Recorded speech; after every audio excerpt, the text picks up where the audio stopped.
Bonjour et bienvenue. Aujourd'hui, on va s'intéresser aux composants et aux lois qui font tourner notre monde numérique. On va partir à la découverte des gardiens silencieux qui se cachent au cœur de tous nos appareils. C'est une question qu'on pourrait tous se poser, non? On branche nos appareils tous les jours sans même y penser, mais à l'intérieur, il y a une véritable bataille qui se joue pour maîtriser une force invisible et vraiment puissante. Alors, comment ça marche? Eh bien, là voilà la réponse. Ce n'est peut-être pas un super-héros avec une cape, c'est sûr, mais son rôle est tout aussi vital. C'est ce tout petit composant qui fait en sorte que tout se passe bien à l'intérieur de nos précieux appareils. Bon, alors rentrons dans le vif du sujet. Pour bien comprendre ce qu'est un résistor, il faut d'abord comprendre le concept qu'il incarne, la résistance. On pourrait dire que c'est l'art de dompter l'électricité. Pour bien se le représenter, c'est un peu comme si on pinçait un tuyau d'arrosage. Le débit de l'eau diminue, forcément. Eh bien, la résistance, elle fait exactement la même chose avec le courant électrique. Elle vient freiner les électrons et en faisant ça, elle crée de la chaleur. C'est de la physique pure et simple. Ok, mais comment on mesure cette force de freinage? Pour la résistance, l'unité de mesure, c'est l'ohm, un hommage au physicien George Ohm. Et comme les valeurs peuvent devenir très très grandes, on utilise des préfixes comme kilo pour 1000 et méga pour 1 million. Ça simplifie grandement les choses. Allez, un petit test rapide, juste pour voir si l'idée est bien passée. On a ici 5 résistors. Lequel, à votre avis, est le plus efficace pour ralentir le courant? Jetons un œil aux candidats. Alors, on a nos 5 concurrents avec des valeurs qui semblent assez différentes. Certains sont en ohms, d'autres en kilo-ohms, et il y en a même un en méga-ohms. À première vue, c'est pas évident de comparer, justement parce que les unités sont toutes mélangées. Et le grand gagnant est le résistor R5. Ce qui est intéressant, c'est qu'une fois qu'on met tout dans la même unité, l'ohm, eh bien le classement devient limpide. Avec 1,2 million d'ohms, R5 oppose de très très loin la plus grande résistance au passage du courant.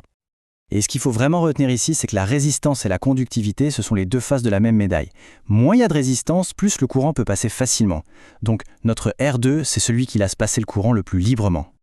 Bon, maintenant qu'on a le joueur, il nous faut les règles du jeu. Si la résistance est le joueur, la loi d'Ohm, c'est le règlement. Et c'est une formule toute simple, mais d'une puissance incroyable. La voilà, cette fameuse loi. U égale R fois I. Juste 3 lettres qui ont littéralement bâti le monde de l'électronique moderne.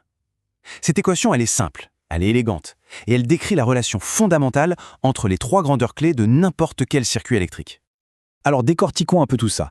U, c'est la tension en volts. On peut voir ça comme la pression qui pousse les électrons. R, on le connaît bien maintenant, c'est notre résistance en ohms. Et enfin I, c'est l'intensité du courant en ampères, c'est-à-dire le débit des électrons. Autrement dit, si on garde la même résistance, mais qu'on augmente la tension, l'intensité va augmenter proportionnellement. La résistance, c'est ce frein constant qui vient définir le rapport entre les deux. C'est d'une logique implacable. On l'a déjà évoqué, qui dit résistance, dit chaleur. Ce phénomène porte un nom, c'est l'effet Joule. Et comme on va le voir, c'est à la fois une bénédiction et une malédiction. En fait, c'est la conséquence directe de la résistance. L'énergie que le résistor bloque, elle ne peut pas disparaître comme par magie. C'est une loi fondamentale de la physique. L'énergie se transforme. Et dans ce cas précis, elle se transforme en énergie thermique. Bref, en chaleur. Et c'est là qu'on voit bien le double visage de cet effet Joule. D'un côté, on s'en sert volontairement dans nos radiateurs, nos sèche-cheveux, pour produire de la chaleur. Mais de l'autre, dans un ordinateur ou un téléphone, cette même chaleur devient l'ennemi public numéro 1. Il faut la combattre avec des ventilateurs pour éviter que tout surchauffe, ce qui représente en plus une perte d'énergie. Ok, maintenant remettons toutes les pièces du puzzle ensemble. Finalement, pourquoi ce tout petit composant est-il si important? Pourquoi est-ce vraiment le héros méconnu de notre histoire? La réponse est simple. Sans les résistors, rien de tout ça ne pourrait marcher. Il faut imaginer qu'un appareil électronique, c'est comme une ville complexe, avec des autoroutes et des petites ruelles. Eh bien, les résistors, ce sont les feux rouges, les limitations de vitesse, qui gèrent tout le trafic d'énergie pour protéger les composants les plus fragiles et s'assurer que la bonne dose de courant arrive au bon endroit et au bon moment. Voilà, s'il y a vraiment une seule chose à graver dans le marbre à l'issue de cette analyse, c'est bien celle-ci. C'est le principe de base, la fonction première essentielle du résistor. Une grande résistance, ça donne un faible courant. C'est aussi simple que ça. Le résistor, finalement, c'est l'exemple parfait de ces composants simples en apparence, mais absolument vitaux. Et ça amène forcément à se poser la question, combien d'autres technologies de ce genre, complètement invisibles à nos yeux, rendent notre quotidien possible?